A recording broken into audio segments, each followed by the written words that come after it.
Starting at the point, by luck of the draw, it'll be the gentleman who drives the Hill Enterprises, Coors Light, Sunoco Pontiac. Car number 79 from Norwalk, Connecticut is Ronnie Silk.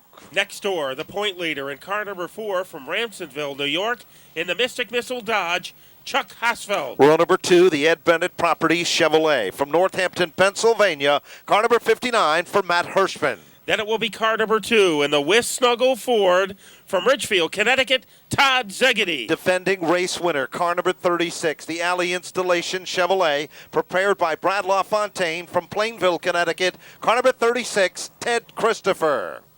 Davidson Company and Reynolds Auto Wrecking Chevrolet bring us car number 3 from Kensington, Ryan Priest. Major Motion Transport, TS Haulers, bring us the Grasso brother prepared. Number 19 from Howell, New Jersey, it is Jimmy Beluitz. This man set fast time today in time trials in the Reynolds Auto Wrecking Chevrolet.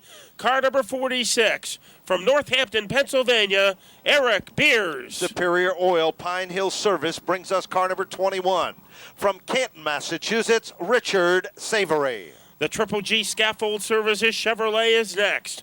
Car number 09 from Marshfield, Massachusetts. Here is Bobby Grigas. Original Pizza Logs, Primetime Chevrolet from Ramsonville, New York. This outstanding rookie brings car number 45, Eric Rudolph.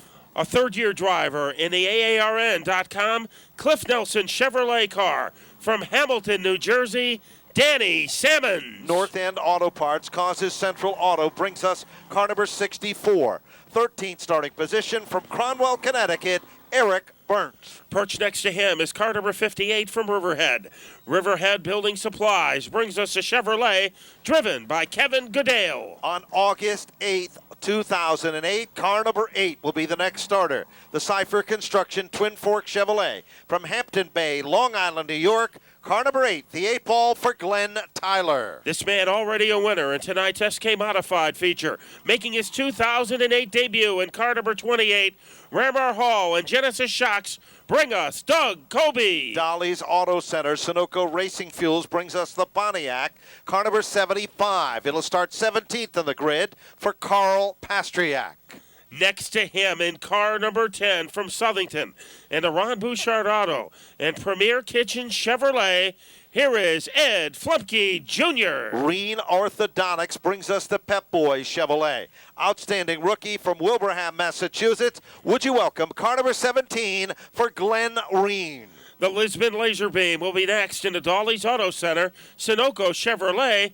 Here's Charlie Pastriak in car number 5. He's the host of NASCAR New England, the Toyota Certified Used Vehicles, number 77. Kurt Chase owns the automobile. From Auburn, Massachusetts, Ricky Fuller. The Rocket is on the launching pad in car number 1. Frasco Fuel and Hook and Ladder Restaurant of Hartford present Vernon, Connecticut's Rocket Rob Summers. 23rd starting position, the Pasquarello Electric Chevrolet. From Guilford, Connecticut, car number 29 for the Cannonball, Kenny Horton. A youngster will be next door in car number 06 from Frenchtown, New Jersey. He's driving the Greenfield Dodge. Here is Billy Pouch Jr. Jayco Cleanup Supplies bring us car number 99. They call him the Jet. From Howell, New Jersey, Jamie Tomeno. This man has won more tour races than anybody, more tour races at Stafford than anybody. In car number 16 from Coventry, Rhode Island, he's aboard the Diversified Metals Ace Moldings Pontiac. It's Mike Stefanik. Monk Mechanics Hand Cleaner brings us car number 93 out of Huntington Valley, Pennsylvania. It is Rowan Pennick. Then let's examine car number 12 in the Bowie One Seafood, T.S. Haulers Ford. From Calverton, New York, it's Ken Hagee. Performance Engines Kendall Oil brings us the Chevrolet from the 29th starting position. From Riverton, Connecticut, Wade Cole. Occupying the 30th position is car number 05. He's also from Long Island. Tonight he's aboard the WMS Construction and Charlie's Collision Chevrolet. Let's meet Joe Hartman in car number 05. 31st starting position, the final starter on the grid. The A1 Auto Centers Dodge from Matawan, New Jersey, car number 11 for Anthony Cecily. Who did not make the starting lineup? Here's the big surprise of the night. The man who did not qualify tonight on time, car number 14, Reggie Ruggiero, did not make the field. Also not making the field tonight, Frank Rocco in the 00, Jake Morose in the 9, Gary McDonald in the 26, Tom Abele in the 32, and Rene Dupuis in the 90. But the biggest surprise, no Reggie in tonight's New England Dodge Dealers 150. It is possibly the first time ever for Ruggiero to come to Stafford and not make the starting grid. Earlier this evening at 5 o'clock, the skies opened up here at Stafford, and most promoters would have given up. Mark Arute kept the program alive. The NASCAR officials and everyone at Team Stafford put it all together. This is what you've come to see. The Whelen Modified Tour at one of the finest half-mile facilities in the country. They call this racetrack Jack's House, Jack Arute's dream, the Stafford Motor Speedway. We're set to do battle as they head off turn number 4. Lights are on. It's New England Dodge Dealers night here at Stafford. Defending race winner, car number 36, the Brad LaFontaine prepared car for Ted Christopher. 3 rows back on the inside with the man that really showed his stuff during the running of Spring Sizzler weekend. We've just been informed that they'll be taking 4 circuits before we're set to go green. So that'll give the drivers an opportunity to get the temperatures up, to get the tires ready, so we can turn them loose for 150 breathtaking laps. Plenty of stories. 2 drivers in the front row that weren't in the cars that they are in now. In fact, Chuck Hosfeld spent most of the season in the number 79 car. Tonight it's driven by Ronnie Silk. Last year the 4 was driven by Donnie Leah. Tonight it's Chuck Hosfeld. Imagine that. They call it simply chemistry. It didn't work for some. It might work for others. They head to the stripe. Yellow flag is still in the air. This, we believe, is the start of lap number 2 of 4 circuits under pace before we go to green. Other stories in the event. Eric Beers, the man that set fast time here tonight. Kevin Crowley, the crew chief on the automobile. He's very, very impressive in position number 8. Next to him, the man that won the last Whelen Modified Tour event at Riverhead Raceway. You just saw him in CarQuest Victory Lane in the SKs, Jimmy Beluit. And a little further back in the field, there's a lot of other talent, like Mike Stefanik. Did not qualify well here tonight. He'll be starting 3/4 of the way back in the field. Don't expect him to be there long. Yeah, we've seen him come from the rear outskirts of the field to win races here at Stafford. He has won 19 times at Jack's track, more than anybody else. Let's go to Tony Sutton. Well, the crews are all set up. The drivers are all set up. The conditions on the racetrack are a lot different from when they qualified and when they went out for their scrubbing. So it's going to be interesting to see if their guess adjustments are exactly correct. They're running a full load of fuel, which is going to make the car a little bit pushy going into the corners. Well, it's going to be about time to figure out exactly who's going to do what to whom, where, and when, because it's showtime. Lights are off on the pace car. Ladies and gentlemen, it's showtime for the New England Dodge Dealers 150. The Ram is ready to roar. They head down into turn number 3. Give them a wave this time, because it's the final time you'll see them at these speeds before they go to green. You've waited all day long. You sat through the rain. It's now time to feel the thunder of the Whelen Modified Tour off turn number 4. Ladies and gentlemen, we're looking for the start. And look at Chuck Hosfeld go on the outside. Hosfeld wants the lead heading into turn 1. Hosfeld on the outside, Silky on the bottom. Off the turn, Hosfeld with the 100 powered leads him down to turn 3. That blur was car number 4. He's our early leader. Trying to follow him to the front. It is the 3 car, Todd Zegedy, and Todd Zegedy is going to climb into the number 2 position. Ronnie Selk has lost 2 spots since the start of the race. It's the battle of the blue. 2 blue cars running the outside, Zegedy, and right there with him is Ryan Priest. The story of Sizzler Weekend is about to write a new chapter in the book. Caution is out in the field. Caution comes out in the field. We're not sure what the reason might be. Possibly there is debris on the racetrack. Well, there was a car out on the infield. Car number 5. So the Charlie Pastriak's car. And that was the reason for the caution. We kind of lost sight of him as he went into the outskirts of turn number 3. So Pastriak bringing out the first caution of the night, 2 laps into the race. Now all caution laps will count tonight.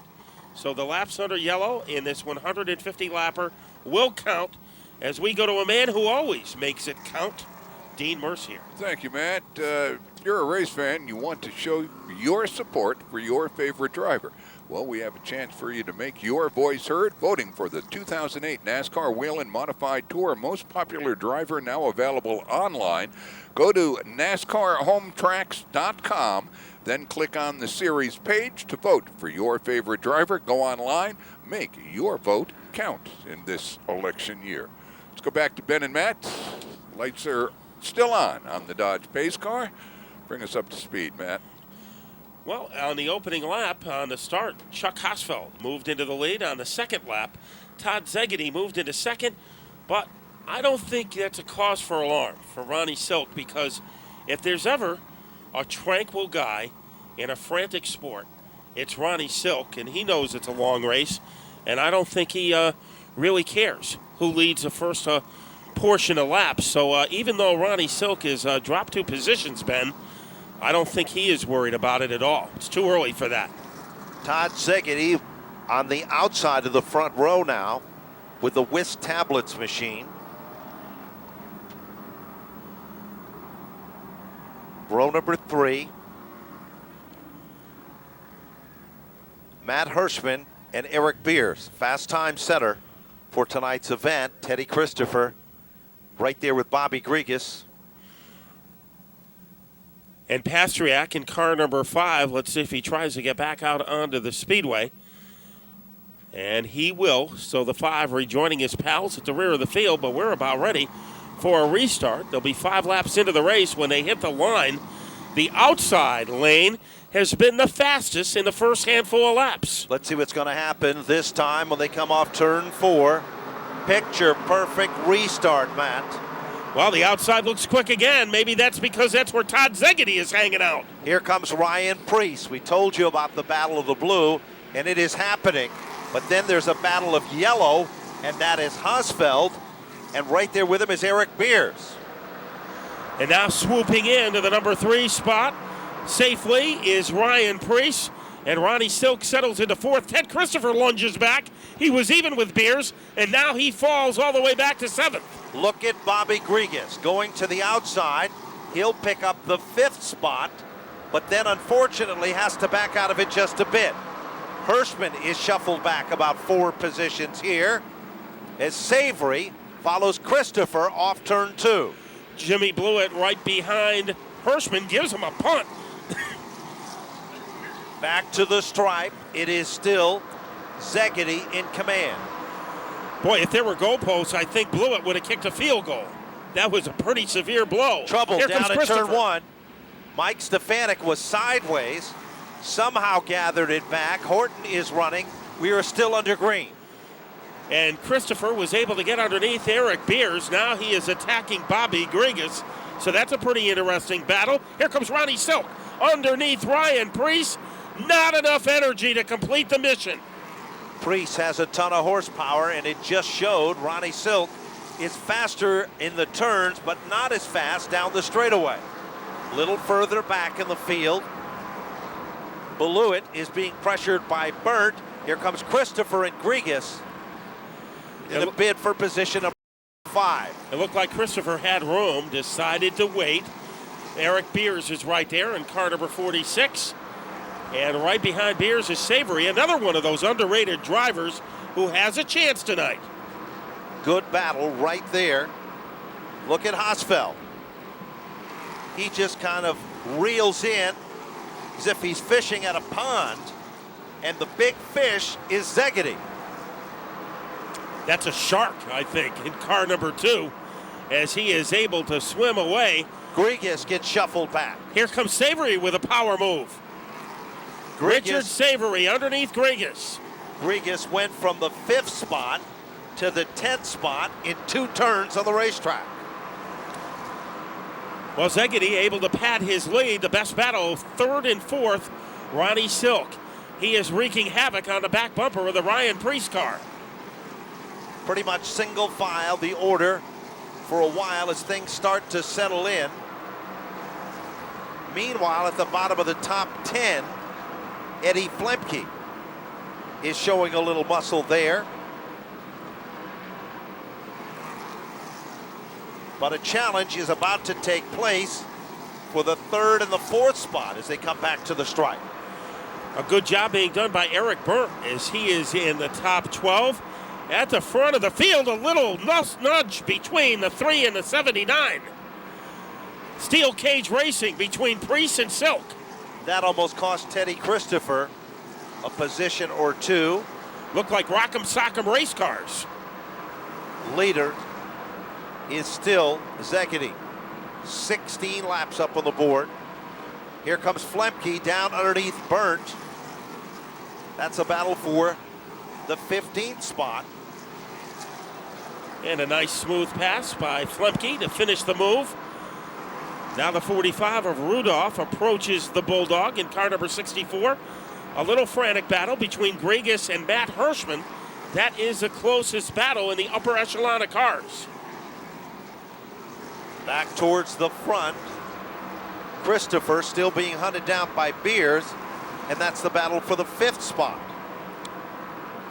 Here comes Hirschman challenging Grigas. Grigas was so strong in the first 10 laps, and now that car is not handling as well. Jimmy Beluit is coming to contend with those two competitors. Well, Priest is close enough to take the pulse of Chuck Hosfeld. That's a pretty intriguing battle. Hirschman looking for leverage underneath Grigas, and Blewett came into that battle. Here comes Hirschman swooping underneath Grigas to pick up a spot. Jimmy Beluit upset his car so bad with the shot to the bumper of Hirschman that he literally sent Hirschman around Grigas like he was shot out of a cannon. Boy, that bumper is going to have more bruise marks on it than chrome. He goes underneath Grigas. Not enough that time. Flemke also closing in car number 10. You never know what Showtime is going to do. Right now, he tries to propel himself underneath Grigas.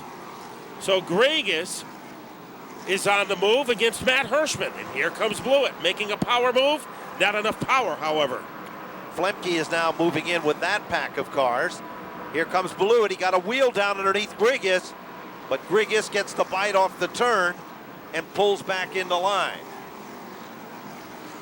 Boy, he is beating the back end of the Grigas car the way Ringo Starr used to beat the drums when he was in his prime. Christopher closing in on Silk. 23 laps up on the board. And Christopher sees a little daylight to the inside. Pulls it right back into line. Good run also being turned in by Richard Savory as he sets in the 7th spot. 8th is Hirschman, 9th is Grigas, and 10th is Beluit. Then Flemke, followed by the Bulldog, Eric Burt. Eric Rudolph is running 13th. 14th is the 58 of Goodale.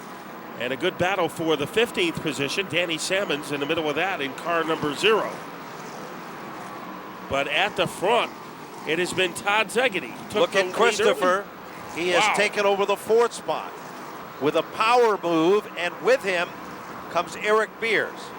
Beers down underneath Silk. Silk shuts the door and forces Beers back. Rowan Pennick getting the black flag. Smoke from beneath car number 93. And what about that battle between Grigas and Beluit? It's still going on. More than just a stutter step there. It has been a elbowing. They've hip checked each other. Forearm shivers. Blewett has tried everything. Now on pit road is Rowan Pennick again in car number 93. The battle is for second. His Priest is not going away. Hosfeld trying to grab that spot or protect that spot. And I think Richard Savory, a part-timer on the tour, might be one of the most impressive stories right now as he continues to lurch in the top 7. Keep your eyes a little further back in the field. Stefanik is struggling with car number 16. Same can be said about Ricky Fuller and James Savali, who just won, is just in front of them. Eric Beer is looking to go down low against Silk, but a little bit of a wiggle, a little bit of a conniption that time for Eric Beers prevented him from having the momentum to get Silk. Robbie Summers is on pit road, lap number 30. Robbie Summers thought he had a good car tonight. However, it did not come through for him during the feature. And Szegedy able to stretch his advantage over Hausfeld. And Ryan Preece continues to be in the Haas's hip pocket. Eric Berndt, who was so strong in the first 30 laps, is off the pace. Car 64. Off the pace, running to the inside down the back straightaway. Car number 11 also having a problem for Anthony Cecily. Both those cars come down in pit road on lap 32. Here comes Ryan Preece underneath Hausfeld. Bonsai move in turn 3. Muscles his way to the bottom. Preece is there, close, but no cigar. Boy, he was almost a teenager in paradise right there, but the veto power by Chuck Hausfeld. Here's Tony Sutton in Eric Berndt's pit.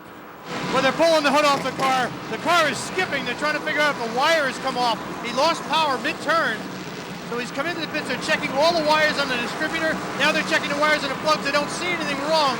They're now looking to see if possibly they might have a ground wire that's off, as they're checking the output on the exhaust pipes to see which cylinder might be missing, as now they're screaming for a couple of tools to check the carburetor to see if possibly they're getting a boil over on the fuel, because the carburetor is not responding to the throttle. Back up there. Well, the lead pack of cars is coming up on some heavy lap traffic. Leading that group of lapped automobiles will be Charlie Pastriak, the 29 of Horton, Wade Cole, and the 06 of Billy Pouch. You know, Charlie Pastriak made a pretty good move to get 3 positions to get in front of Kenny Horton. Remember, Charlie Pastriak brought out the first and only caution in this race. A good battle developing a little deeper in the field. Eddie Flemke roaming to the outside of Showtime. Jimmy Blewett. And Eric Rudolph wants a piece of that battle too. Blewett was so strong for a while, but he kind of wore himself out, beating on Bobby Grigas. Like a boxer who punched himself out in like the 4th round of a 15-round fight. That could be the case, as right now he is hanging on by life support, as Flemke is to the outside and Rudolph to the inside. Good action. Leader comes up on Pouch, makes a clear pass by. Szegedy does the same. Hausfeld does, and Ryan Preece. So 38 laps into the race, our leaders are passing cars. Now the 2 of Szegedy is on the move, approaching the 33 of Wade Cole. Szegedy took the lead early, and he has been by far the dominant factor in the first 40 laps. Todd Szegedy goes to the outside, heavy lap traffic. This is where it gets exciting. Down the backstretch, he comes up on Horton, and Hausfeld makes the same move on Wade Cole. Here's where experience in traffic is going to pay off. Will Ryan Preece be able to maintain the same type of experience?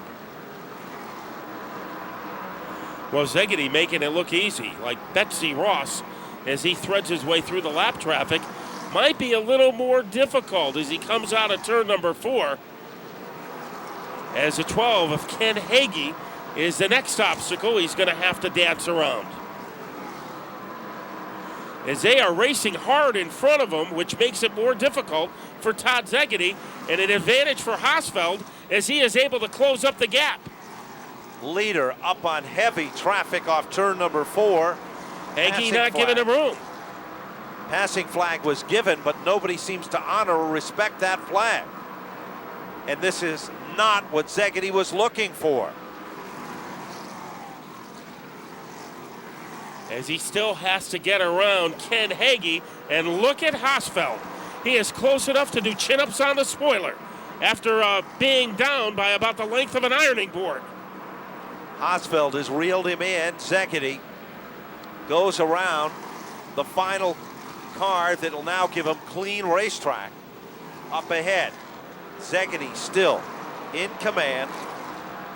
Hausfeld is still second, 45 laps up on the board. Preece is third. Then in the fourth spot, we go back to Ted Christopher.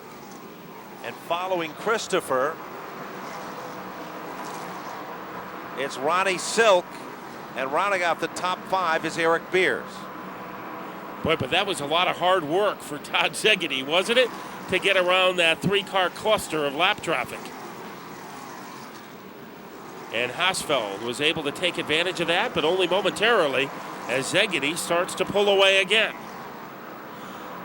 Szegedy, over the last 5 years at Stafford, has had the best average finish at this track. Ronnie Silk made a bid to try to get underneath Christopher, and Ted, as he does so many times in the past, said That's a good battle right there, though. They're coming up on lap traffic, which is Horton, who's not been strong at all. Here comes Silk underneath Christopher. Tasmanian Devil move by the 79. Christopher, big power with the Ford, pulls back in the line, and Silk has to settle back into play. Remember, Ben, there is a history between those two drivers this year. The history took place at Thompson, where Ron Silk and Christopher battled to the wire, and Ronnie Silk was able to get the victory. Richard Savory refuses to let those guys get out of his sight. And Matt Hirschman is there, Pastriak off the pace, but trying to make up some valuable time. 50 laps now complete. Silk trying it again underneath Christopher. Lap traffic. Glenn Tyler might have been an ally that time for the 36 car. Beer is still right there with him. Boy, Matt Hirschman not going away. He is like a barnacle to the back bumper of the Richard Savory car. Off turn 4, the leader comes. Szegedy, Hausfeld, Ryan Preece, and then it's Ted Christopher in the 4th spot. 5th position is Silk, then 6th is Beers, 7th is Savory.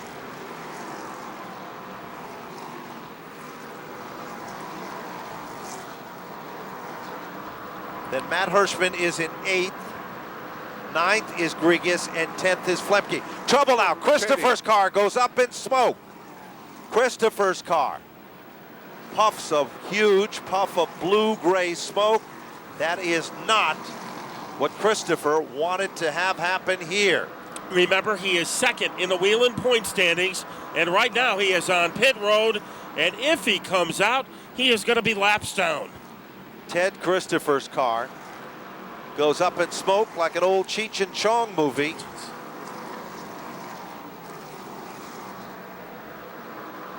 And there doesn't seem to be a lot of action there, which is an indication the damage is serious. Glenn Reed down mowing the lawn. Caution. That might be a break for Ted Christopher because it will limit the laps that he will be down. And if they can get that car back, and maybe Tony Sutton will be able to tell us more, remember we do have the lucky dog, which Woody Pitcat used to his favor a couple of weeks ago. Let's go to Tony Sutton, who's in the 36 pit box. Well, they are now checking the engine to see if there's any damage, if anything broke. But yeah, there's a lot of smoke coming out of the engine, but it did not appear, at least from this side of the pit wall, that anything broke and is pouring oil out onto the ground. I'm looking at the engine because they've got the hood off as Christopher sits in the car impatiently waiting for them to make some sort of decision as the officials lean over real closely to check to see if there's any leaks on the car. As the field starts to slow down with the yellow flag, we'll give you more as soon as we have it. Back upstairs. Well, Chuck Hausfeld was leading the points with 11:32 going into this event. Christopher was in second with 10:85, and the current leader of the event, Todd Szegedy, was in third with 10:17. Matt Hirschman was fourth with 9:38, and Mike Stefanik, who really hasn't been a factor at all so far, was fifth with 9:35. Not a good sign here. Not a good sign here, Ben, as they are pushing that number 36 car behind the wall. Ted Christopher looks like his night is going to come to ruins as we go to Tony. Apparently, it must have been an engine problem. Let's check in with Tony Sutton. Well, we're going to check on that in just a second, but right now the 4 car, the tires are up on the wall, the crew is out. It's very early in the race for changing tires, but Chuck Hosfeld is expecting his crew to do exactly that, give him fresh rubber, and we'll call this pit stop as Chuck Hosfeld pulls into his pit a long way down the pit road, because he is in the first pit box on the exit end of pit road as the crew anxiously awaits the 4 car to pull in, and he has to maneuver around the Zegedy in the 2 car, who also is in for tires. Over the wall on the right side, the car is up. They're putting 2 tires on the right side of Chuck Hosfeld's car. They're checking the car over, but there is no work being done on the car other than changing of the tires. As the tire rolls back off, it looks like only 2 tire change for Chuck Hosfeld. Last lug nut has been tightened up. The car is down and he's away. Also, Zegedy in the 2 car. They're working on him. They push him down. He's away, but the 3 car beats him off of pit road. Ronnie Silk makes it back out. Savory. Flemke comes next. Here comes James Savali. Picked up several positions on pit road. Jimmy Beluit also the same. Eric Beer's team struggled on pit road. He lost a lot of valuable ground there. Well, Todd Zegedy lost some ground. Remember, he was the leader, and he comes out in that bunch 3rd behind Hosfeld and Ryan Preece. Well, the scoreboard shows the leader as car number 45. That's Eric Rudolph out of Rampsonville, New York. So every car on the lead lap went into the pits except for 1. And Eric Rudolph will have the lead as he decided to come out. Now, normally, in a perfect situation, you wait until lap 75, lap 80 to come into pit. Tonight, they did it on lap number 58. Let's return to Tony. Well, obviously, Ted Christopher, this is not where you want to be. What happened to the car? No, I don't know. Something happened to the motor. You know, we're just riding around waiting there for, for the pit stop here. And I don't know, something happened to the motor. Tough break, Ted Christopher out of the car, which is not a good sign. They're checking over all the components of the car right now, but the 36 car is parked, and Christopher has the helmet off, and he's out. Heartbreaking situation there. Big forward power beneath the hood. Big Sal, the engine builder, used to be referred to as Tony's Auto Machine when he lived in New England. Tony Carante was the engine builder's name that built those motors. Moved to the south, built Sprint Cup racing engines. Had a great relationship with Teddy Christopher, the Fuller, Stephen Park over the years, in years past. Down on pit road, Ricky Fuller is in and out. Carl Pastriak on pit road. Kevin Gadale comes back out on leaving pit road. Kind of surprising maybe that everybody except for Eric Rudolph on the lead lap decided to pit during the first half of the race. Usually someone will hang out. Maybe Ted Christopher would have been the one. Unfortunately, we will never find out because engine troubles KO'd him. So true. Caution was for the 17 car of Glenn Reen that spun down through the center of the infield. Got into the dampness there, was able to get it fired back up. The 8 ball down on pit road as we speak. Glenn Tyler jacking up the right side of the number 8 car.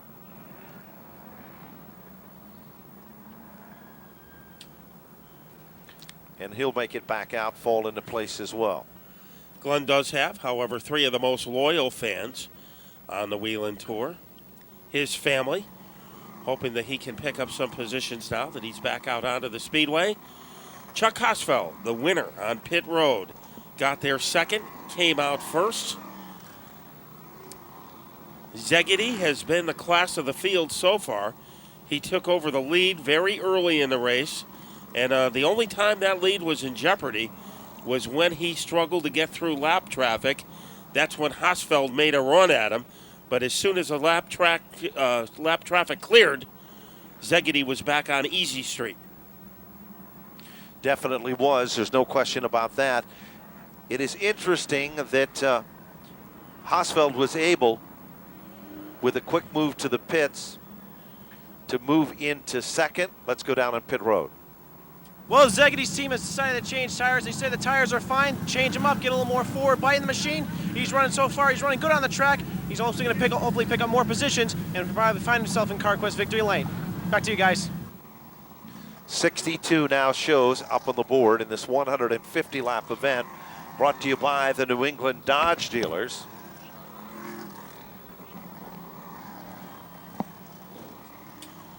So that was Cal Shananet who provided that pit report, working with Tony Sutton this evening. Glenn Reen going to the back. He was filled with confidence, though. He's having a good season. Ken Heggie down on pit road as well, returning. The lucky dog will be Joe Hartman in car number 05. How long will Eric Rudolph, the youngster, the teenager, 16 years old, how long will he be able to hold off Chuck Hosfeld? Remember, Hosfeld, Brian Priest, Todd Zegedy will all have fresh rubber. It'll be interesting. It's going to be a pretty good battle, but Eric Rudolph is not your typical rookie. As last year, he won a Race of Champions modified race. So, although he is still a teenager, like most teenagers in racing today, they might be 16 with about 10 years of experience. And Eric Rudolph is in that category. He certainly is. His family has long been involved in the sport of auto racing. Charlie Rudolph was one of the guys to beat in days of old when the concept of the Wheeler Modified Tour originated. They also competed on the old Busch North circuit for a while. His family did, now called the Camping World Series. Lights still remain on, 64 and counting in this 150-lap feature event. For the Wheeler Modified Tour, remember their next stop is the Thompson Speedway next Thursday night. And they really get into the meat of their schedule now. So the clutch green displayed to the field, which means we're about ready to go back to work. And the second caution period should be about over as the field is told to double up. And this should be quite a restart. Chuck Hosfeld, fresh tires, but Eric Rudolph will have the inside position. But the outside has been very quick on all the restarts we've noticed. Probably very unique tonight, as we usually don't see that in the modified tour, but tonight on the restarts, the outside line has been the preferred line. Down the backstretch, lights are off at the point. Remember, Rudolph does not have the freshest tires, but he's young and aggressive. Hosfeld is on the outside. Here they come.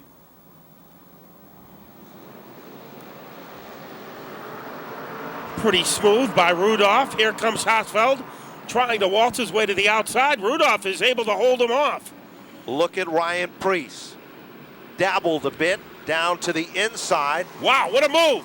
Priest takes it in at a ton. Ryan Priest almost had second. If this was horseshoes, he would have been the big winner there. It's a good thing it wasn't hand grenades, however, and Hosfeld came very close to the wall. Zegedy makes it a threesome. Second, third, and fourth could fit inside a donut hole. Savory. His car suddenly became evil as he went to the inside. All of a sudden, it whipped back around and slung to the outside, but did not make heavy contact. And that's a good thing for Richard Savory. Boy, what about Eric Rudolph on that restart, Ben? Those tires are so old, it's almost like they've been manufactured by the AARP, and he was able to get the jump on both Priest and Hosfeld. Sure was. 68 laps are now complete.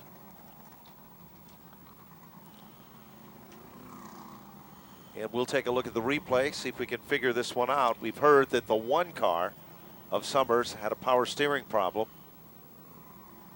All of a sudden, the car just kind of snapped, went one way, and then swung and went to the outside. Eddie Flemke was there, but I think if you dusted the 21 for fingerprints, you're not going to see any marks from the 10, as that 21 just snapped and wound up on the railing.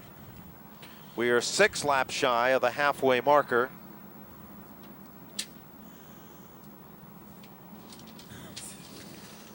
And let's go to the pits with Cal.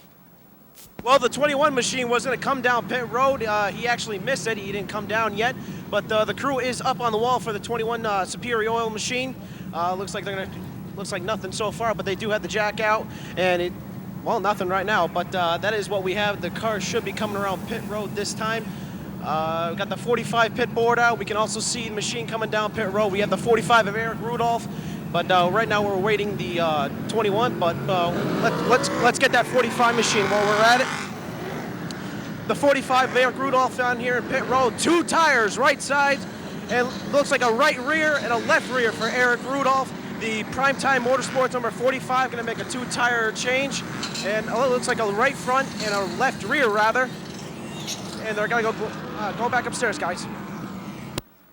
Well, Rudolph was the leader of the event. He did not pit with the lead pack of cars, but evidently his spotters and his crew saw how strong he was on that last start and said, better come in and pit now because you have a race car that could win this race. So he comes in, little different strategy. But he better hurry because we are ready to start. And he is going to have to hustle to get to the pack. He's not going to get there. Hustle and bustle off the turn. Something happened to Hausfeld. He goes to the outside, loses a spot to Szegedy. Ryan Priest takes over the leader. Ronnie Silk in trouble in car number 79. Everybody going by him. Mike Stefanik, we counted him out early, but that was a big mistake. Caution, we've got a spin underneath the wheeling.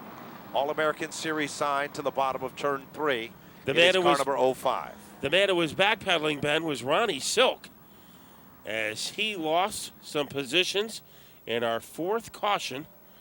And we've had 4 leaders in this race. Chuck Hausfeld led for the first 5 laps. Then on lap number 6, Todd Szegedy took over, led for a long time, for 52 laps, until lap number 57. Then it was Chuck Hausfeld's turn, but he led for 11 laps. And now it's Ryan Priest in car number 3, who is our new leader, as something happened to the Hausfeld car, and Priest jumped all over that situation. And Ronnie Silk is on pit road. Silk is down on pit road. This is not a scheduled stop by any stretch of the imagination. The Hillbilly Race Team travels the furthest distance of any team on the Wheel and Modified Tour from the sunny south. They're checking the right rear of that car. And let's go to Tony Sutton. Well, they've got the hood pulled off. They pulled the air cleaner off. They are checking the right rear to see if anything came loose. The car went absolutely evil, just as you guys said up there, but they're not sure what's going on as far as the engine compartment as the crew is scrambling to get the tools necessary to make the repairs. As Ronnie Silk sits anxiously in the car, they're firing the car up, trying to figure out if there's something wrong with the carburation or with the electrics, as they're now checking the distributor as the car does have a miss. Look who has climbed into 4th place, Ben. Then look who's climbed into 5th place, and that is Doug Colby in his outing, the first outing for the King team since getting that ride the beginning of this past week. So Doug Colby is there. Mike Stefanik also has come a long way. Let's set the field for you. 74 laps. When they come here from pit road, Ronnie Silk lost a cylinder. They think they might have broke a rocker arm or something in the valve train of the engine, but there's only 7 cylinders running on the 79 car. Well, let's see what's going to happen as we're about ready to go back to green. And Ryan Priest does it again. Tomeno has a problem. Initially, he loses about 8 positions. Flemke battling for the number 3 spot. He gets it. Trying to strike back is Colby in car number 28. Bid for the lead. Battle of the Blue at the point. Szegedy is back in command. Priest settles back into 2nd. Here comes Tomeno spinning like a top down through the center of the infield. Gets it fired back up. And there's the yellow. Boy, we went a long time without a yellow, I think, from lap 2 to lap number 58. But right now they are starting to mount up.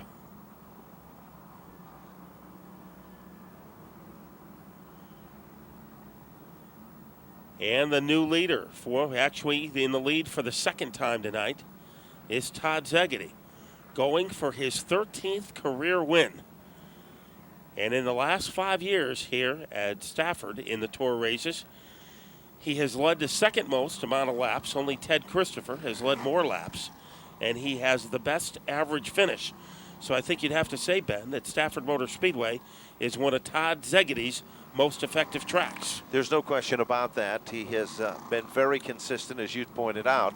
79 on the board. They crossed the stripe. Now we go to 80.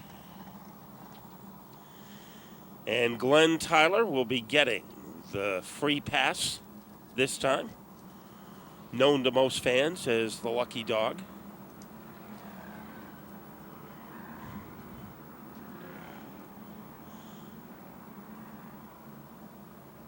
And there is Glenn Tyler. He will maneuver his way to the end of the field, picking up a lap. Zegedy has taken over the lead on lap number 78, so he led from lap 6 to lap 57, and now he is back in the penthouse again. We have had 5 cautions. That last one was for the spinning of car number 99 and Jamie Tomeno. What about Eric Rudolph? How has he done since he changed the tires? He's still hanging out at the outskirts of the field, right at the rear. Yes, but of course we haven't been able to get settled in. Down at pit road, Glenn Reen is in again. Jamie Tomeno is in. And Kenny Horton is in. 81 and still counting under yellow.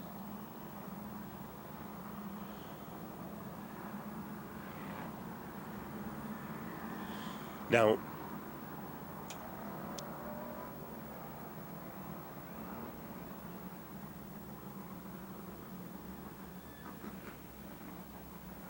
Tony Sutton is in the pit box of car number 99, Jamie Tomeno. Well, we're a little bit down the pit road, actually, but we know what happened. The car got really evil on the coming out of turn number 2, and it just kept getting sideways on him, and he couldn't control it. Something broke because the car really went pitched sideways quickly into the infield, and now they're checking the rear suspension on the number 99 car in the pit box. So we're about ready to get restarted here. And when they do, it'll be lap number 83.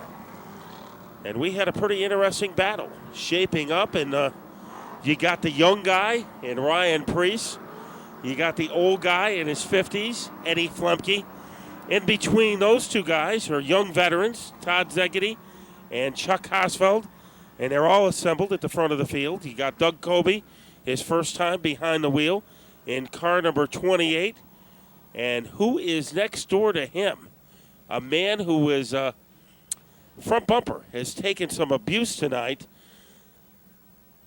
The 17 of Glenn Reen lost a tire. So that is down at the coming off from pit road, Matt, behind the Musco lighting there. The Gary Service Wrecker is hitching up to the 17. So that's why we are unable to start as we had anticipated. But these laps still count. 83 on the board as we speak. Look at Jimmy Blewett. What a survivor he's been. We said Flemke was a survivor. What about the 19? And of course, Mike Stefanik also. Car has not been working to perfection tonight, but he is still able to find a way to get to the front of this field. Let's go back to our host, Dean Mercier. Thank you, Ben. I just want to remind everybody that if you're looking to show some support for the NASCAR Whelen Modified Tour, be sure to check out the Whelen Motorsports online store, your #1 source for officially licensed NASCAR Whelen Modified Tour apparel. Just added to the store are items commemorating the 60th anniversary of the Modified Division. Go to whelen.com, click on the link to the Whelen Motorsports web store, and get your gear today. 83 in the books, now it's 84. And the lights are off on the Dodge pace car. We'll be going back to green next time around, so let's go back to Ben and Matt. Jamie Tomeno rejoining to the competition. Glenn Reen's car on the back of the hook. That was the car that the tire came off the rim. Lights are off. Zegedy and Preece making up the front row. Hosfeld and Flemke, row number 2. Doug Colby, Jimmy Blewett, row number 3. Hirschman and Beers, Stefanik.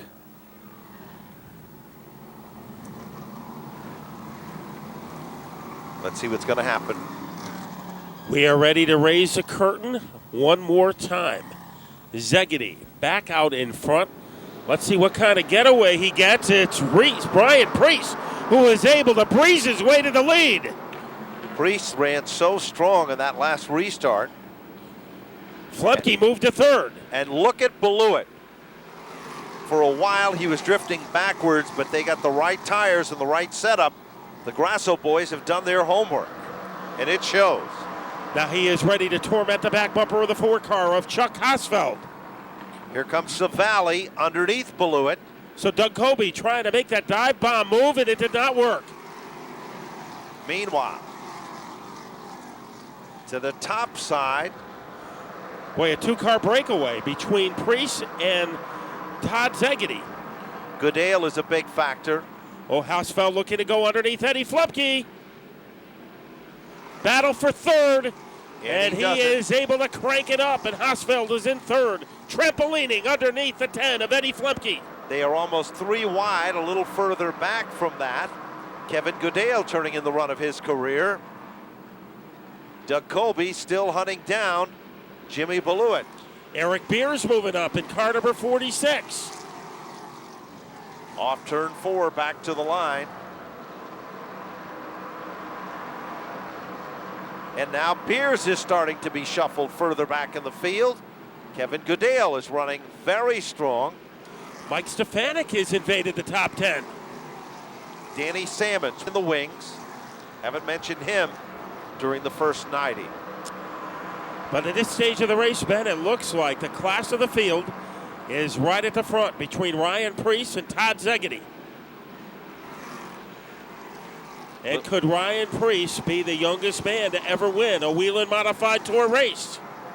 He was the youngest man ever to win a pole. And right now he is holding his own against a very talented Todd Szegedy. Szegedy still right there. A little further back at the bottom of the top 10. Here comes Danny Salmons with car number 0. Him and Bobby Grigas got a good battle going on. 92 laps complete. Here comes Beers trying to nip at the heels of Colby as he sliced his way in there. Didn't have enough momentum to make it click. But Colby's got to be happy with the way he has performed tonight. Meanwhile, the drama continues at the front of the field. Todd Szegedy, almost like a tattoo, like the label of a soda bottle on the back bumper of the Ryan Priest car. Good racing there. Stefanik and Matt Hirschman have another good battle going on, those 2 black cars. But the top 2 cars could fit on a pinhead. You know, regulars at Stafford knew early on how talented Todd Szegedy was. There was one night here at Stafford in the SKs, Todd Szegedy won a consolation race, started at the rear of the field in the SK Modified feature, and won that. He was the only driver ever to be able to do that in the SK Modifieds. And no one since then to now has been able to come close to doing that again. Pretty interesting battle between Blewett in the white 19, Colby in the maroon 28, and Eric Beers now fading away in the 46 car.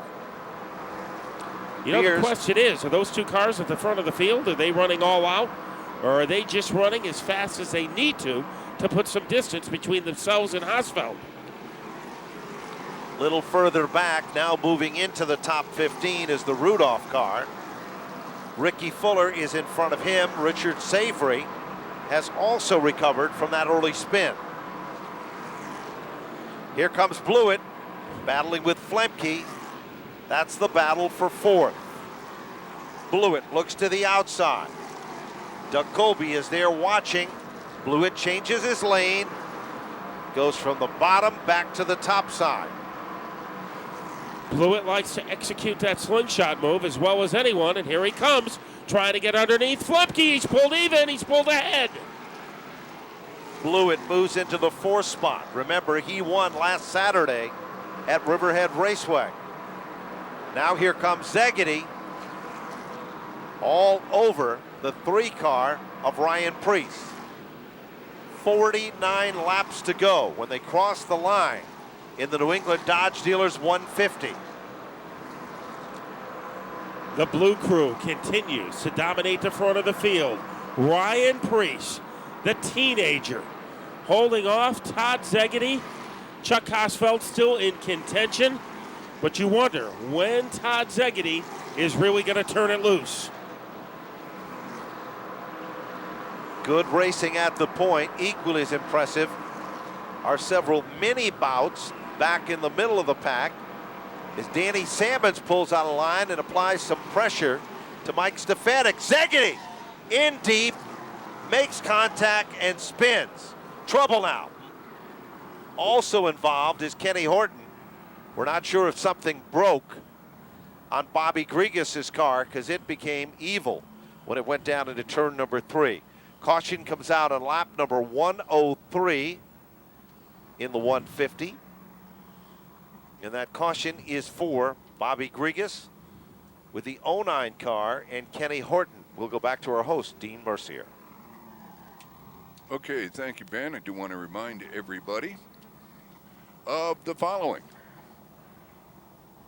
How many things do you own in your lifetime with a lifetime warranty? Your TV, computer, boat, refrigerator? I don't really think so. What about your car?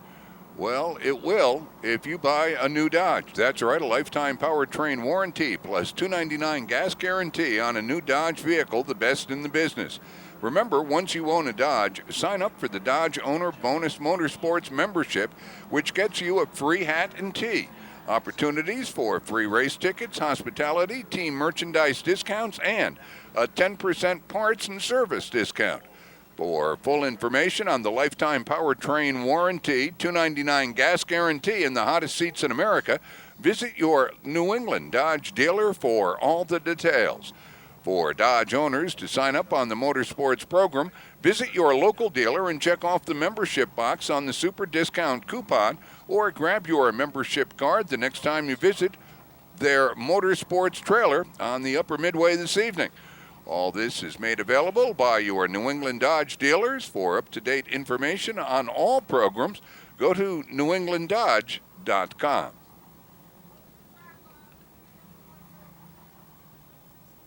All right, let's go down to Cal Shannonette and see what's going on in the 16 pit. Cal? Well, the 16 was just coming in. He just drove by his pit stall. Looks like he's going to come in next time by. Crew is up here on the wall. They got everything ready, and appears everybody's just driving right through right now. It's like a McDonald's drive-through window on pit road as we currently speak.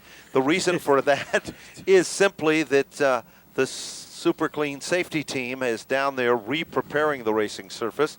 The NASCAR officials decided to bring the entire field down pit road on the last circuit, and that's exactly what they did. Pace car and all. Let's go to Tony Sutton.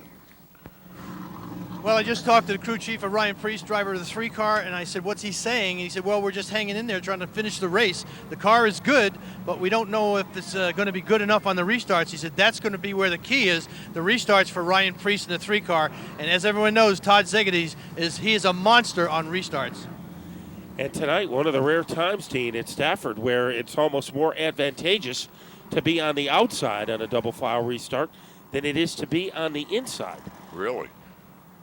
And that's something that doesn't happen very often when the Whelen Modified Tour comes to town, as they have taken the 09 of Bobby Grigas behind pit wall.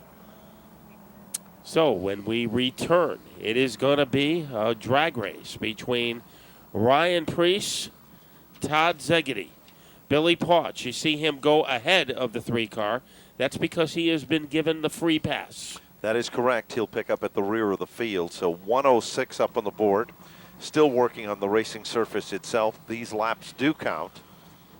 Heartbreaker for Bobby Grigas, was running very consistent among the top 10 cars. Just hasn't been able to get any breaks at all in 2008 behind the Scranton Motors wrecker.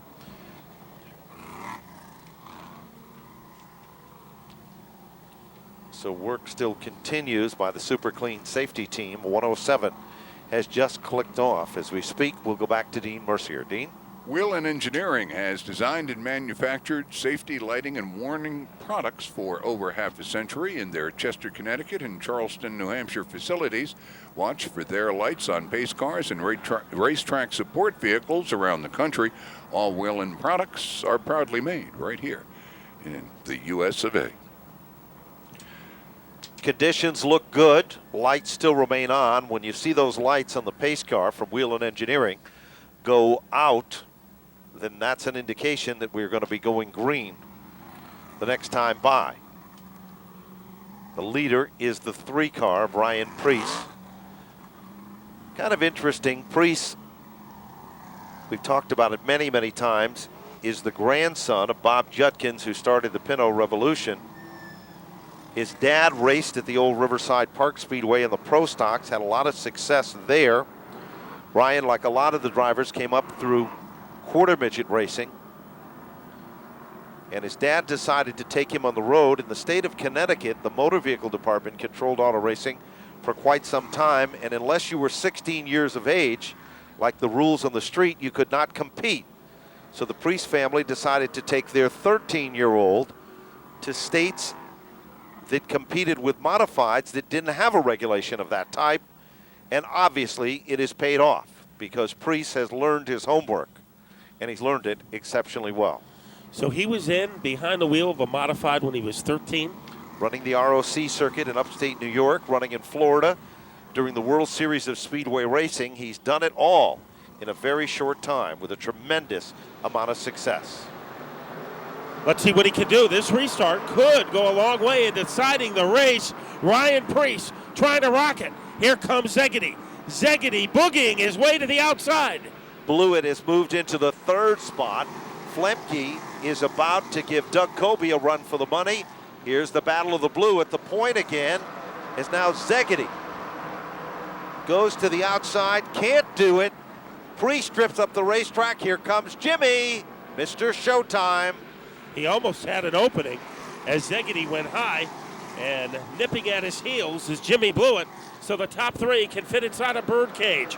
Ryan Preece doing most of the chirping. Good battle a little deeper between Eddie Flemke and Doug Colby. Doug Colby doing a masterful job. Trouble now, Rudolph touched the wall, little touch and go there, and kept going in forward motion. Meanwhile, Blewett is being hugged by Haasfeld. That's how close they are. And that's the battle for 3rd. With him is Flemke. Doug Colby is there. Eric Beers is there. And Matt Hirschman. 1:13 this time when they cross the stripe. And Todd Szegedy still close enough to siphon the gas out of Ryan Preece's tank, but not fast enough to take over the lead. Haasfeld making something happen in car number 04. It looks like he is on the prowl against Jimmy Blewett. Prowl, he's literally chomping at the bit. He is really, really looking to take a bite out of 3rd. Boy, he is all over the back bumper like a billy goat as they go into turn 3. A man who has hung tough all night long has been Ed Flemke in car number 10.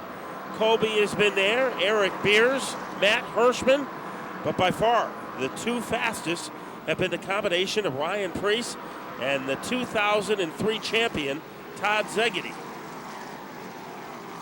You know, you ever get a feeling that the track owes you one? Ryan Preece, who dominated the Spring Sizzler till he blew an engine about halfway through the race, maybe he thinks that Stafford owes him one because he is doing an outstanding job holding off Szegedy. Here comes Szegedy, almost had an alley. Was there, but then just as quick as the door opened, it suddenly slammed shut and somebody put a lock on it. Boy, I think they should audit Ryan Preece's birth certificate because the move he just made to veto the charge of Todd Szegedy, that's something that veterans have been known to do, not teenagers. While that was happening, Haasfeld was going high and then low to get around Blewett. It just didn't happen. Let's give you the top 10. Ryan Preece is the leader. Szegedy is 2nd, the 2 car. 3rd is Jimmy Blewett. 4th, the 4 of Haasfeld. 5th is Flemke. 6th, is Doug Colby. 7th position is Eric Beers. 8th position is Matt Hirschman. 9th spot, good run for Kevin Goodale, and 10th is Mike Stefanik. So when they hit the stripe, we'll be down to the final 30. Not much has changed in the last series of laps. Szegedy had one bid trying to get underneath Priest into turn 3. Priest was able to shrug him to the curb for the time being. Off the turn, again, nobody giving an inch. 121 up on the board. If anybody's been saving anything, it's going to show in the final 25. You can bank on that. And what a race turned in by Jimmy Blewett tonight. In the beginning, he was bouncing around off cars using that front bumper. I think at the end of the race, instead of putting that front bumper in a garage, they'll put it in an intensive care unit, because early on he was getting the most out of it, but then the race settled down, and so did Showtime, and he has been able to get the edge over Chuck Hosfeld for the last 20 laps or so. Lap after lap, Hosfeld has tried just about everything imaginable to get around Jimmy Blewett. The Grasso brothers. Oh, a little shot, Piers, to the back bumper of the Colby car. Know how to prepare a car well for Stafford. And they have done that here tonight for Jimmy Blewett. Eric Beers and Doug Colby got their own mini battle going on. And Matt Hirschman, who hasn't been outstanding, has been just there and very competitive among the top 10. Remember, he started the night 5th in the standings. 2 of the guys in the upper tier of the standings, Ted Christopher and Ronnie Silk, developed terminal problems that sent them to the sidelines. So it could be a move up for drivers like Hirschman. And here comes the 2 of Szegedy. Man, we have seen this same script being written for the last 30 laps. And Szegedy, is he waiting until when the crooked numbers go on the scoreboard? We have to wait and see. But right now, Priest has it covered. Lap traffic, could that come into play for the last 23 laps or so? We already saw what it could do earlier in the race. Well, there's no question about it that Ryan Priest is hitting his marks each and every time by. He's not giving any room to the bottom. If Zegedy's going to make the move, it's got to go with Szegedy trying to go to the outside. You can see him try to go down low, but Priest, as the leader, has the right to run wherever he wants to on the racetrack. And he's guarding that inside lane, and that's a very good statistic move for him. 130 this time when they come to the stripe, Matt. 20 laps to go. A little tap administered to Blewett's back bumper by Hosfeld. So the 4 car getting a little frisky. And our leaders approaching lap traffic. Hirschman goes around Eric Beers. That's the battle at the bottom of the top 10. Szegedy looking to make a move in lap traffic, perhaps. And he gets bogged down behind Rudolph. He thought he had the opportunity to use the traffic as a pick, and that is what's happened to Blewett there as well, but it just doesn't work. And Blewett actually lost some of his momentum. He was gaining on Szegedy, and now he faltered back. Hosfeld remains in the running. So does Eddie Flemke. So it is almost do or die time. Priest might be slowing down the field a little, Ben, because look at what has happened to Blewett and Hosfeld. They have eliminated a lot of the gap between them and Todd Szegedy. That's just good strategic driving to be able to do that. Set your own pace. That's right. He has a baton. He is the maestro out there. Clear sailing in front of him. The next lap car becomes the 12, but there's about a full straightaway distance between him and that. 134 now up on the board. Chuck Hosfeld still all over Jimmy Blewett. But remember, Hosfeld is running for the championship. He is our point leader. Maybe he has to be a little cautious. I think when you're at this stage of the race, you're just trying to pick up a position. You don't care what the standings say. Well, Todd Szegedy continues to be within handshaking distance of the 3 car. He has been all over Ryan Preece like the fur on a chia pet, but he hasn't been able to get around him, and the laps are running out. Doug Colby doing a good job of holding off Matt Hirschman. And Colby is still among the top 8 cars. 137 now up on the board. 13 and counting. There's Hosfeld again. He still has a bullet or 2 left in his holster. Let's see when he chooses to fire it. A little bit of contact. As if Blewett didn't know he was there. He looks in his back rearview mirror and he sees an 8x10 glossy of Chuck Hosfeld. Boy, Hosfeld not giving up, but that's almost a Moon River car for Jimmy Blewett. Wider than a mile. Here comes Hosfeld, a little different strategy this time. But as he's able to get momentum on the outside, Jimmy just drifts up about a half a lane and just changes all of that. Off turn number 4, it'll be 10 to go. We've got trouble. And that is Richard Savory on the grass. He's in John Deere country, bringing out the yellow with 10 laps to go. Also involved was Billy Pouch Jr. And we'll see if this is going to be a yellow that will eat up a lot of the final 10 circuits.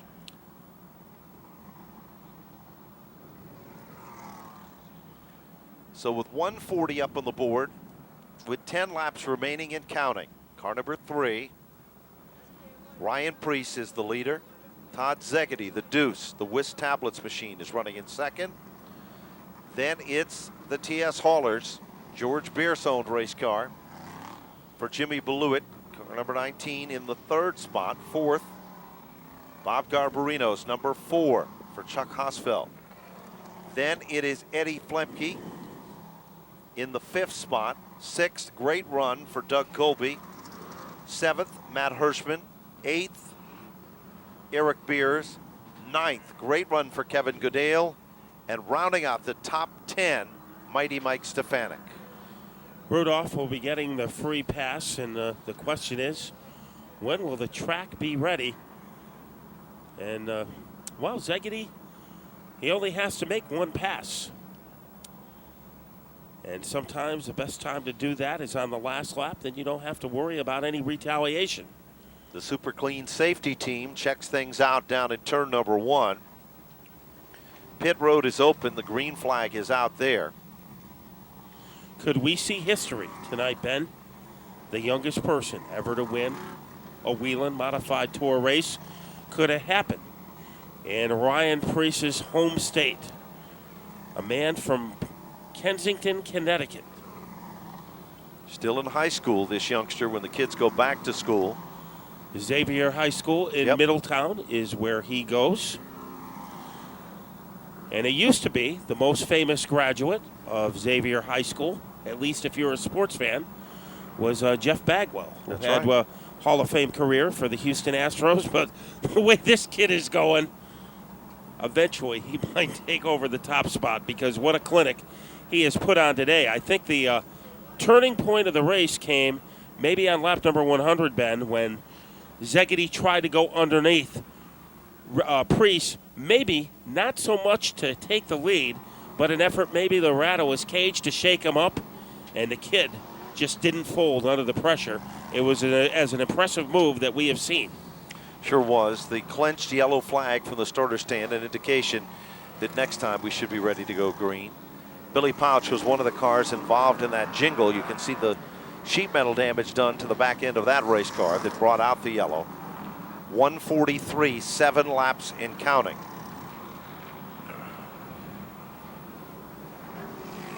Now Szegedy in second in this single file restart. He has the opportunity to time it and to get a good run. And we've seen that in the past, where sometimes the guy in second can time it perfectly, and by the time he crosses the stripe, get some momentum, and he could have something for Preece down the stretch. We are about to find out. When they hit the line, we will have 6 laps to go in the New England Dodge Dealers 150. Single file leader backs him down just a bit. He has the option. Green, green, green. And Szegedy trying for the momentum. Priest ties to keep it low. Szegedy takes over the lead. Trouble in one. Hosfeld spins. Chuck Hosfeld spins to the bottom of 1 and 2. Szegedy takes over the lead. 144, and the yellow comes out as Hosfeld drives away. So for the 3rd time tonight, Todd Szegedy has moved into the lead. This was the most important pass, as he timed it perfectly and was able to squeeze his way underneath the 3 of Priest. We're going to see it again on the Diamond Vision.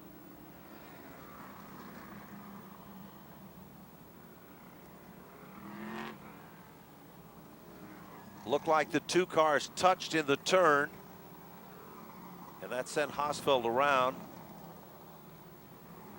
Was able to get it fired back up. So now, when are we going to resume? 146, single file restart again. Now, because we did not complete that lap, Ryan Priest is still our leader. So the break of a lifetime. A great move by Szegedy. Well, it will look good on the highlight video, but it did not count. We'll see if Ryan Priest learned anything from what might have been the costly move of the night. What do you think he learned? Maybe he was a little too slow coming off turn 4? Well, he was very slow, as you notice the field was they came into turn 3 and 4. He almost slowed it down too much. That dropped the RPMs right down. Then when they shifted and went through the gears, it almost appeared as if Ryan Priest literally started to ring the tires. The rear tire started to spin. Szegedy was there, and he made the move in the transition to take it back. And guess what, Ben? We are getting ready for the 3 most exciting words in motorsports. Green, white, checker to determine the winner of the New England Dodge Dealers 150. Lights are off. Get ready. Place your bets now. 3 laps, 1.5 miles left in the New England Dodge Dealers 150. Off turn number 4. Same strategy, slow and easy. Back up through the gears. Ryan Priest does not make the same mistake this time. He did not give Szegedy an opening on the bottom. Szegedy trying to make one, blew it, also a factor. Here comes Szegedy. Bonsai move down at turn 3. Drifts up the racetrack, takes it back. Priest ruffles his feathers. They are standing in their seats here at Stafford. This is the final time by. Szegedy around. Todd Szegedy around. Priest in command. Szegedy spins like a top. White flag is out. Down into turn number 3. From one end of the ball field to the other, here comes Blewett. It's not over with yet. Ryan Priest has done it. The youngest driver in the history of the Whelen Modified Tour to take down the victory. Jimmy Blewett persevered for 2nd. Eddie Flemke 3rd. Doug Colby in 4th. And he will be the first one to congratulate Ryan Priest on setting history tonight at Stafford Motor Speedway. The Bowler family number 3 will be heading to CarQuest Victory Lane. You talk about an event that was full of drama as Szegedy was spinning in turns 1 and 2. Ryan Priest was fighting off Blewett in 3 and 4. And he will go to Victory Lane as the youngest driver in the history of the Whelen Modified Tour. Tonight's winner, car number 3, and that, of course, is Ryan Priest. It's amazing, Ben. One of the oldest teams on the tour and one of the youngest drivers. And that competition was able to come through tonight as we are going to take a look at the last lap. Check out the Diamond Vision. I'm sure everybody wants to see this replay that will be coming up And it didn't look, Ben, like there was any contact at all as Szegedy spun. Maybe we can get another look at that. As the 2 was out in front, followed by the 3 of Priest, Ryan Priest in victory lane. And hopefully we will get another look at that on the Diamond Vision. Look at the scoreboard. Something has happened here. Car number 19 is shown as the winner of the race. The 3 car did not go to victory lane. There is excitement on pit road. Car number 19 is in the winner's circle. We'll try to find out more. I'm confused. Well, I think, judging by the scoreboard, that Ryan Priest got penalized for that spin. He created that spin for Szegedy, and Jimmy Blewett will win his 2nd consecutive Whelen Modified Tour race. And that will move the number 10 car for Eddie Flemke into 2nd. And Doug Colby's return to the Whelen Modified Tour is a tremendous run with another top 3 podium finish. Matt Hirschman hung around all day long, and it paid off. But the heartbreaker of this event is Ryan Priest with car number 3 and one of the most exciting and controversial finishes ever. We had history for about 10 seconds and mystery, and then Jimmy Blewett is a winner as Tony Sutton is in victory lane. Well, I'll tell you what, it took me by surprise myself, but man, you were right there the entire evening, and it was like this drama was unfolding in front of you, and all of a sudden, during the 4th act, they cleared the stage, and you were there. Yeah, my guys, man, awesome car. Awesome car. Big Ron Hutter power underneath the hood tonight. Awesome. In the beginning of the race, we had a right rear tire grow on us, which we had a lot of stagger in the first run there, which the car was loose. My crew chief, Tommy Grasso, hats off to him. I came in, he made the right adjustments to the car from what I told him, and we were able to put ourselves in position and win. You knew them guys were beating and banging up front there. I seen Todd threw it in there on the kid, and I said to Tommy, we might get this one on the last lap, and he threw it in there and cleaned him out, and thanks, NASCAR. Unbelievable. And when you pulled up, we hadn't been notified because NASCAR hadn't told us what the ruling was. So when you pulled into victory lane, I'm thinking, no, you got to back up. You got to back up. And then they said, no. He's the winner. What a dramatic way to finish this 150-lap race. Yeah, I hate to see Ryan Priest, lose a race like that. He's a really talented young driver. He's got a long road ahead of him in a race career. He's only 17 years old, and he was out there showing us how to get around here tonight. My hat's off to him, but I'll take one any way I can get it. And like I said, thanks to my sponsors, TS Haulers, United Crane Rentals, Archer Steel Erecting, Troyer, Pro Shocks, Quartermaster, Grasso Brothers, anybody I forgot, Ron Hutter for the big power, and for Whelen to putting this series together for us. This is a dream for me to sit in victory lane at Stafford. Hopefully I can go get one next week at Thompson. Well, I'll tell you what, 2 of the most difficult tracks in the entire tour, Riverhead and Stafford, to pass on when things get going, and you've commanded both and won both racetracks. Congratulations. Thanks again. I hope the fans got a good show again tonight, and I got you this time, Doug. Well, I'll tell you what, the crew is ready to move in to celebrate, and we're going to step back, take a couple of photos, and let your crew celebrate with you. Congratulations, man. A terrific performance. Dodge Dealers 150, amazing. Yeah, I'd like to thank, Dodge for helping us out, too. Anybody that I didn't thank, it's just because I don't know who's helping out. But like I said, hats off to my crew again. Thanks for the fans for coming out, and I hope you see me here in Victory Lane more. Showtime, when the curtain came down, you were standing out in front of the stage. Congratulations. Thank you. And Ben, I understand you have something on the finish? Well, we have been informed that the number 3 car for Ryan Priest was at the end of the lead lap of cars. That was the penalty that was issued by NASCAR. So he goes to the end of the lead lap of cars. When we give you the official finish, we will give you Ryan Priest's actual finishing position here. So the scoreboard tells the story, a very controversial and exciting finish.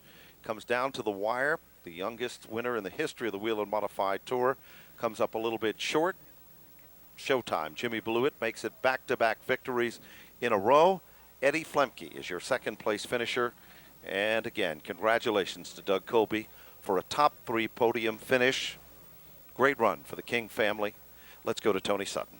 Ed Flemke, you have seen just about every combination of things that could happen, but that must have been one of the wilder ones that took place in front of you. Yeah, from my perspective, I'm never going to go against what the officials decide what's happening, but from my position, it was just real hard, punch for punch, toe for toe, inch for inch. I didn't see anything wrong with what happened there. But unfortunately, what happened after the deal, we all got to understand that, we keep it on the racetrack. That's where it should be. It started on the racetrack. Let's end it on the racetrack, not in the pit area. And a lot of times that has a lot to do with what happens afterwards. But anyway, again, I'll say that deal was just good, hard racing. And both of them took every inch they could, gave everything that they could, and one of them lost. But I don't think there was any reason to make a call on it. But that's my opinion, my view of where it was. But somebody else, they might have saw a better view of it. Well, besides that, I had to compliment you on a great race, staying out of trouble. I mean, you were in traffic 3 wide a couple of times out there, and you kept the car clean. And as far as I can tell, it's in one piece. Yeah, our goal was after last week at Riverhead, we tore everything off the car at Riverhead. We bumped and banged and grinded, and we were just an absolute bomb. Today, we didn't even touch the bumper, not a Nerf bar, nothing. So I'm real proud of the guys. Our goal today, we had a good car in practice. We knew we had a good car. We started 18th. I think we got the award for the most improved from last week to this week, plus from our starting spot to here. So good deal, and I'm really happy for Jimmy. Tremendous job. We raced together today all day long together, and gave me every bit of inch of room I needed. I gave him everything he needed, and I'm happy for him. He needs a good turnaround, and this is a good way to do it. Well, Ed Flemke, congratulations on second place. A great performance and an interesting final act to this big drama. Yeah, well, I really appreciate everybody coming out today because the weather looked really bad, and anybody that come out in this weather is a true race fan, and I really appreciate that, and that's from the bottom of my heart. Well, Ed, go celebrate with your crew. We will. For over 50 years, Whelen Engineering has designed and built the finest warning systems for police, fire, emergency, and DOT professionals.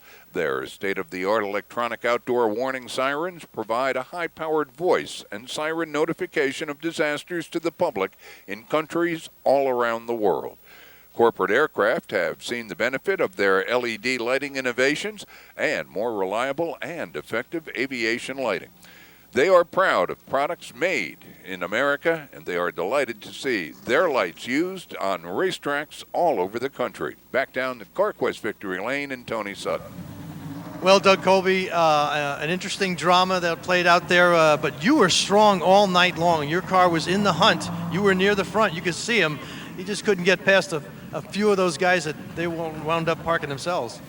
Yeah, I mean, we weren't strong in the beginning. We were just way too tight. And after the pit stop, our guys on this King Racing team, they had a great stop and got me in probably about 5 or 6 spots. And then there was a couple of restarts where we made up a few more. And Matt Hirschman ran me real clean at the end there, so I want to thank him. We were a little tight there. And I'm just happy to be back on the Modified Tour. This is great racing. And for you guys who are here watching tonight, I hope you enjoyed the show. And I'm happy to be a part of it. And good run. This is actually, I ran for the Kings for two full seasons back in 03 and 04, and tonight is our first race back together for a couple more, and it's our best finish ever. But prior to this, I think it was like an 8th or something like that, so it's pretty cool to come back here with the top 3. I still don't know how we did it, but Don and this team, when James was driving, they found a few things, and they proved that they have a top 5 car on the tour, and I'm just the lucky guy that gets to drive it this week, and the other one gets to drive it next week. Well, interesting for you guys to sit down and compare notes, but congratulations on your performance, 3rd place. Congratulations on staying out of trouble. The car looked pretty clean when they drove it out of here. Just a good run all around. Yeah, I got into Chucky a little bit down there when Eddie tried to make that pass because I think Chucky tried to get back in line, and I bopped him with the right front tire. But that's just hard racing with a couple laps left and nothing that I know I caused. So, yeah, we're real happy. That SK win is still pretty sweet right now, and the 3rd place just caps it off with a great run tonight. Well, go enjoy your victory. Thanks, Tony.